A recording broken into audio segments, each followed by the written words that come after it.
देवघर जिला से जुड़े संपूर्ण जानकारी पाने के लिए आप आज के इस सेशन से जुड़े। देवघर जिला से जुड़ी एमसीक्यू सवाल लेकर के यहाँ पर आए हैं। सवाल है, देवघर जिला की स्थापना कब की गई थी?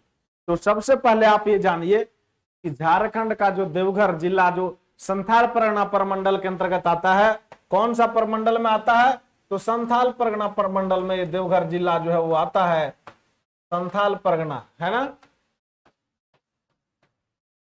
प्रमंडल आता है देवघर जिला, जो बाबा नगरी के नाम से प्रसिद्ध है।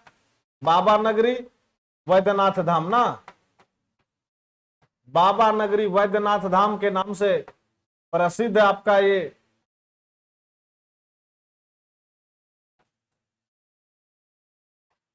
देवघर जिला, जिसका स्थापना वर्ष 1981 में किया गया था। कब किया गया था?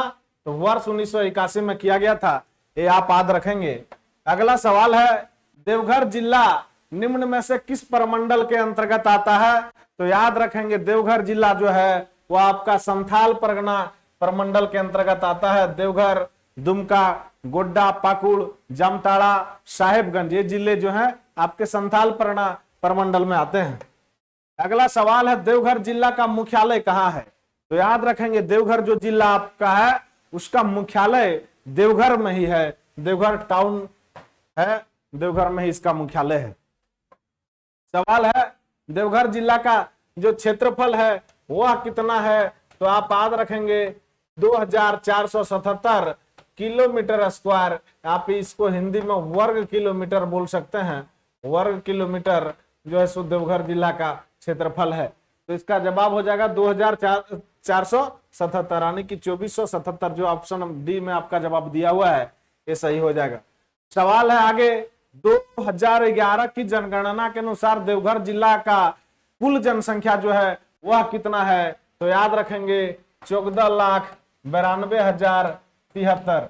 ये आपका देवघर जिला का जो कुल जनसंख्या है वह है। तो इसमें से जवाब हो जाएगा आपका 14,92,073। यह जनसंख्या आपका देवघर जिला का है।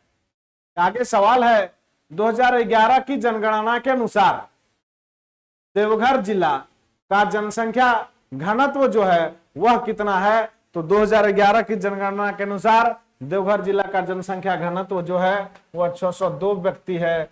तो यहां पर इसका जवाब हो जाएगा 602। चलिए आगे हम सवाल की ओर बढ़ते हैं।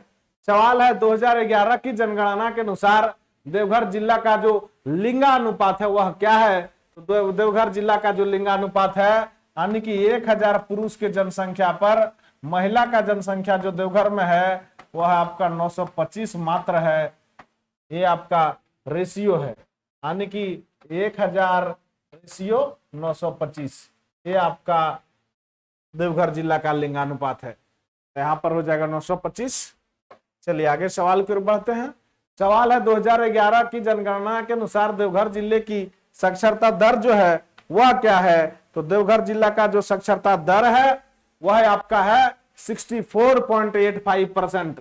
कितना है? 64.85%। चलिए आगे सवाल है, देवघर जिला के अंतर्गत कुल कितने अनुमंडल हैं? तो याद रखेंगे, देवघर जिला के अंतर्गत 2 अनुमंडल हैं। कितने अनुमंडल हैं? 2 अनुमंडल। और 2 अनुमंडल वो हैं कौन कौन सो आप देख लीजिए। पहला अनुमंडल जो देवघर जिला के अंतर्गत है वह है आपका देवघर है, और दूसरा अनुमंडल जो देवघर जिला के अंतर्गत में आता है उस अनुमंडल का नाम जो है आपका वह मधुपुर है। क्या है? मधुपुर है। तो ये 2 अनुमंडल आपका देवघर जिला के अंतर्गत में आते हैं। चलिए अब हम आगे सवाल की ओर बढ़े। कोई दिक्कत नहीं। देवघर जिला के अंतर्गत कुल कितने प्रखंड है? तो याद रखेंगे, देवघर जिला के अंतर्गत जो प्रखंडों का संख्या है वो 10 है। आप जानते हैं, जैसे सारठ हो गया, सारावा हो गया, देवघर है, सोनाराय ठाड़ी है, मधुपुर है, करौ है। इस प्रकार से टोटल जो प्रखंडों की संख्या देवघर जिला में है वह 10 प्रखंड है। आगे, देवघर जिला के अंतर्गत कुल कितने विधानसभा क्षेत्र आते हैं? तो याद रखेंगे, देवघर जिला के अंतर्गत विधानसभा का जो संख्या है वह 3 है। और वह तीनों विधानसभा का संख्या जो है वह कौन कौन है आप यहां देख लीजिए। वो तीनों विधानसभा हम दिखा दे रहे हैं। पहला विधानसभा तो आपका देवघर ही हो गया। देवघर कौन हो गया?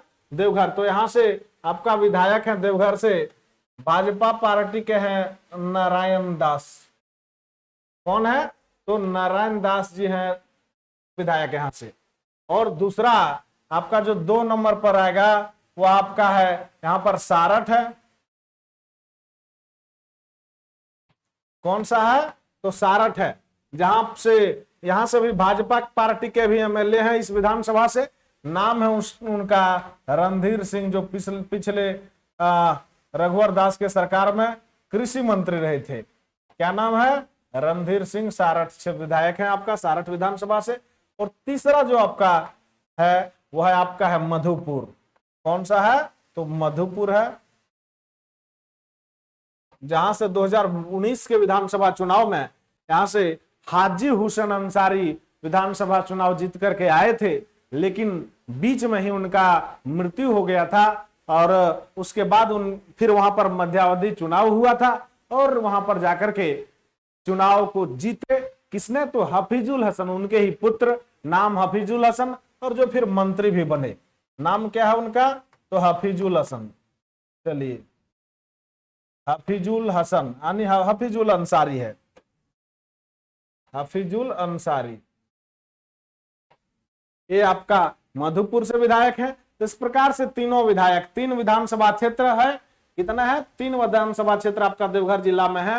वो तीनों विधानसभा क्षेत्र देवघर, सारठ और मधुपुर। वहां से भी प्रेजेंट एमएलए भी, अगर आपको ये भी सवाल आए तो भी आप देख लीजिए। चलिए आगे हम सवाल की ओर बढ़ते हैं। सवाल है, निम्न में से कौन सी नदी देवघर जिले से होकर के गुजरती, देवघर जिले से होकर के प्रवाहित नहीं होती है?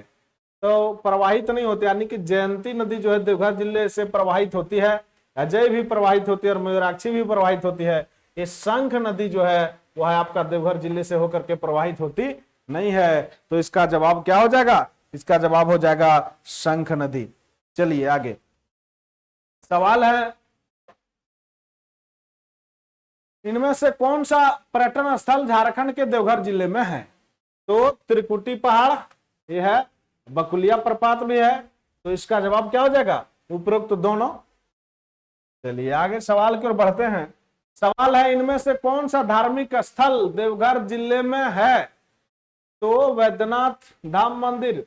वैद्यनाथ मंदिर तो विश्व प्रसिद्ध आपका 12 कामना ज्योतिर्लिंग, 12 कामना ज्योतिर्लिंग पूरे देश में है। उसमें से एक आपका झारखंड के देवघर जिले में है। उस मंदिर का नाम है आपका वैद्यनाथ धाम मंदिर।